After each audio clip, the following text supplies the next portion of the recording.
Lecture du livre des Actes des Apôtres. En ces jours-là, Paul avait été arrêté à Jérusalem. Le lendemain, le commandant voulut savoir avec certitude de quoi les Juifs l'accusaient.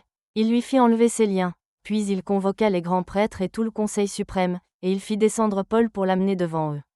Sachant que le Conseil suprême se répartissait entre Sadducéens et pharisiens, Paul s'écria devant eux: « Frères, moi, je suis pharisien, fils de pharisien.